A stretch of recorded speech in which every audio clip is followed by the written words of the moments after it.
Jadi pada seseorang yang mengalami kontak erat dengan pasien-pasien TBC bisa diberikan profilaksis atau obat pencegahan seperti mengkonsumsi isoniazid. Namun jika sudah tegak diagnosa baik dengan pemeriksaan dahak, pemeriksaan darah ataupun pemeriksaan ronsen, seseorang bisa mulai diberikan terapi obat antituberkulosis atau OAT. Nah, pemberian OAT ini harus dijelaskan dengan baik karena konsumsinya cukup panjang, cukup lama. Harus didampingi juga oleh seseorang yang mampu memantau konsumsi obat tersebut. Obat yang dikonsumsi adalah rifampicin, isoniazid, pyrazinamide, etambutol, dan ada beberapa obat lainnya apabila masuk dalam kondisi resisten. Nah, obat ini dikonsumsi selama 6 bulan, bisa sampai 9 bulan, bahkan bisa sampai 12 bulan.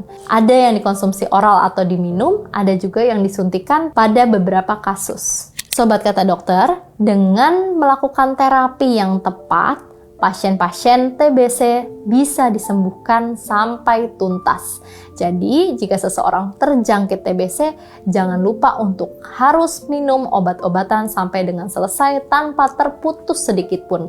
Dengan kepatuhan minum obat yang baik, seseorang bisa kembali pulih dan sembuh dari penyakit TBC.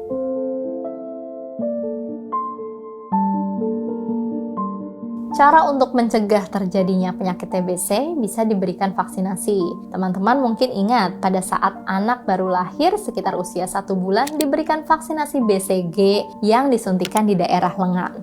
Vaksin tersebut berfungsi untuk mencegah dan mengurangi komplikasi yang terjadi apabila seseorang terjangkiti tuberkulosis. Bisa juga diberikan profilaksis atau obat pencegahan apabila seseorang masuk dalam kategori kontak erat. Contohnya dalam satu rumah ada seseorang yang terkena TBC, maka anak-anak atau orang dengan daya tahan tubuh yang rendah bisa diberikan profilaksis atau obat pencegahan untuk mencegah terjangkiti TBC. Lalu, menghindari kontak terhadap pasien-pasien TBC dan jangan lupa untuk melakukan etika batuk dan bersin yang baik.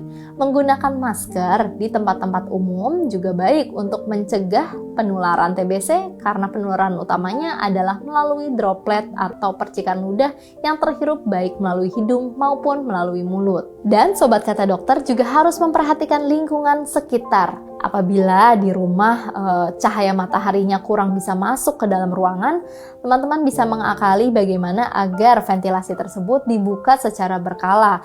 Jendela, pintu yang ada di sekitar rumah rajin dibuka agar cahaya matahari dan sinar ultraviolet bisa masuk dan membunuh virus ataupun bakteri yang ada di dalam ruangan. Hal tersebut bisa dilakukan untuk mencegah penularan dari penyakit-penyakit, salah satunya adalah tuberkulosis. Nah, jadi apabila teman-teman mengalami gejala seperti yang tadi telah dijelaskan, terutama batuk yang berkepanjangan dan tidak ada habisnya, batuk lebih dari 2 minggu, bisa disertai oleh bercak darah, disertai dengan sesak, masalah pernafasan seperti nyeri dada, teman-teman bisa langsung mengkonsultasikan kepada dokter. Karena bisa jadi batuk itu bukan merupakan ispa biasa, tapi kemungkinan batuk yang lebih berat seperti tanda-tanda pada pasien tuberkulosis. Jangan takut untuk mengkonsultasikan kepada dokter karena dengan diagnosa yang tepat dan cepat akan menentukan tingkat kesembuhan yang tinggi. Ingat ya, pasien TBC bisa disembuhkan dengan terapi.